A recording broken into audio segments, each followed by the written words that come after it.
Well, welcome back. This is day two of building a lead generation agency. So I know all this looks complicated, big time. I know that, but I will push it back to the basics. Okay, so basically, I have leads here. So basically, this is what my code outreach system wants to look like, specifically for emails, right? For the emails, I have code leads. They become warm leads, and I nurture them like okay follow up system, and then it creates recognition, creates familiarity. I'm then able to book the appointment and then money comes in. Before, when I was cold calling for an AI agency a couple months ago, I was just expecting to book the call, to book the appointment on that cold call. Like, rarely happens. That's like 99.9% no rate.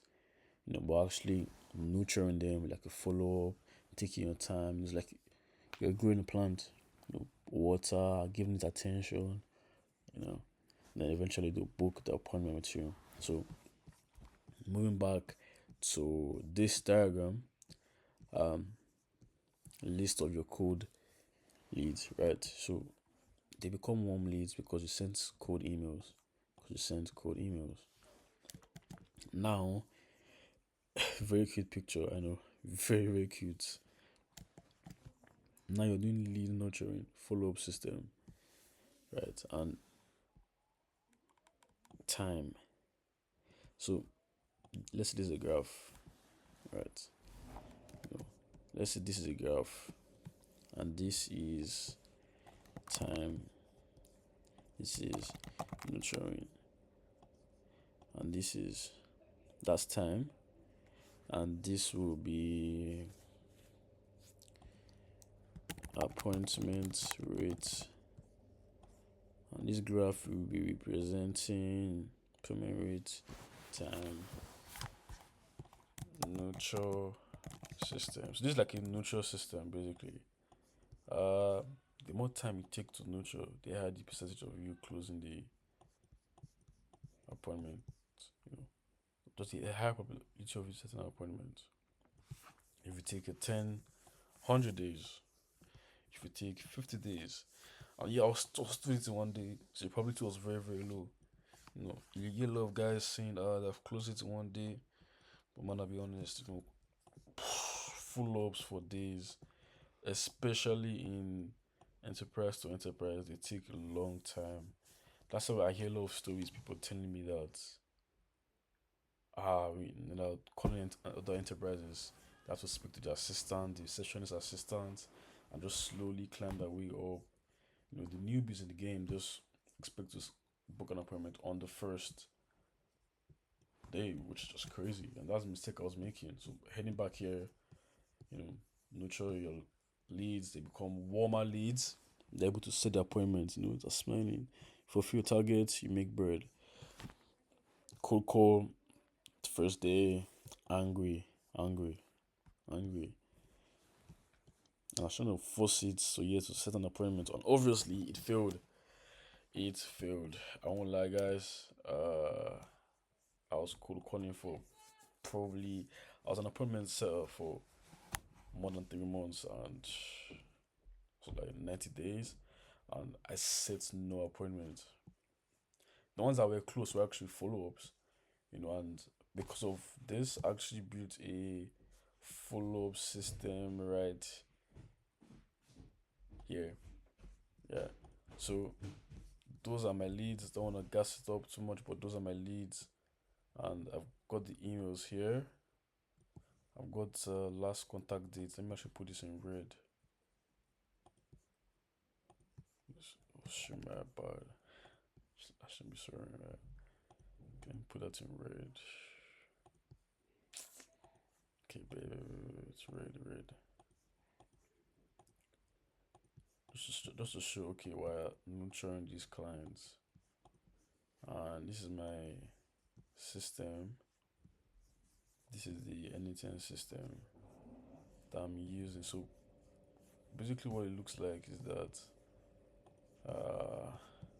leads, I'm warming them with a system or anything. warming them and doing nurturing follow-up system, booking appointments, printing money. So this follow-up system is what I'm focusing on today right now. So it gets leads, filters, filters.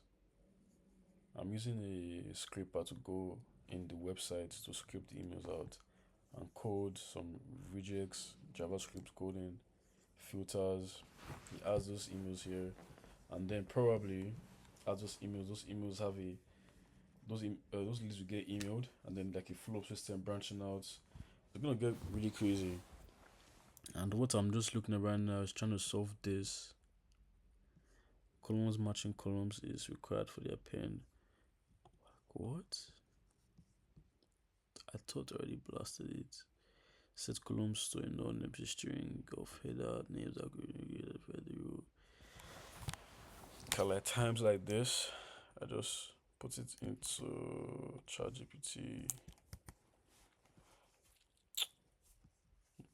Fix up people wishes node, look at the pressure drop down, change from append to append or append row.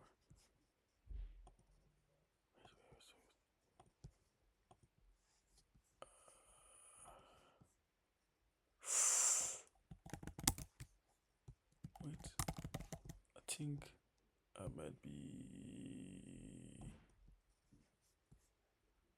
okay. Bet I'm cooking. Cause this is the email. Show data primary, sorry, primary email. I don't need all this for now. Delete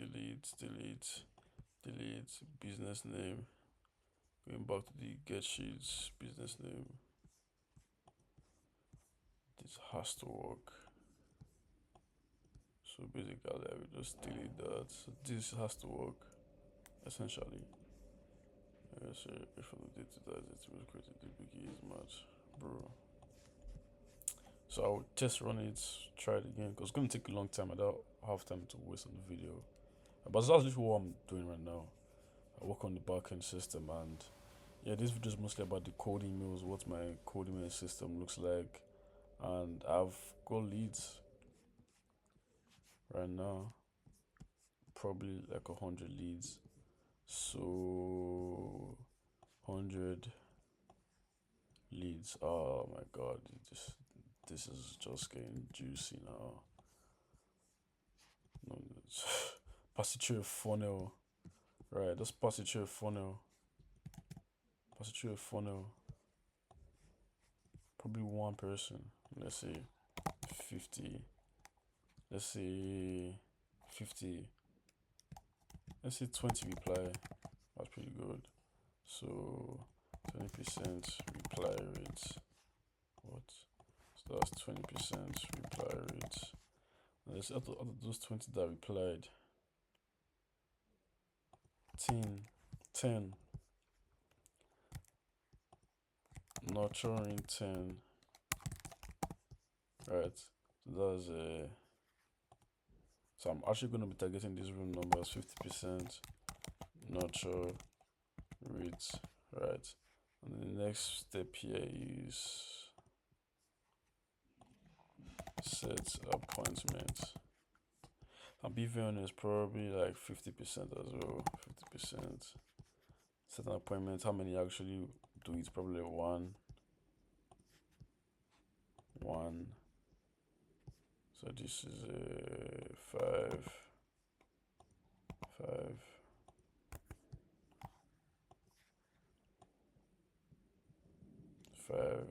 Probably like 20%. Right. 50, like 20%. Client rate. So if we're actually taking it back there from 100, how many actually get past here? So 1% actually. So 1% on conversion rates. Right. So if I wanted conversion rates, if I wanted let's say like 10 clients with high churn. 10 clients would be 1K leads, 10 clients. But you get what I mean. I just need to really master my nurture system, and that's the update. So, wish me luck, guys. You hear from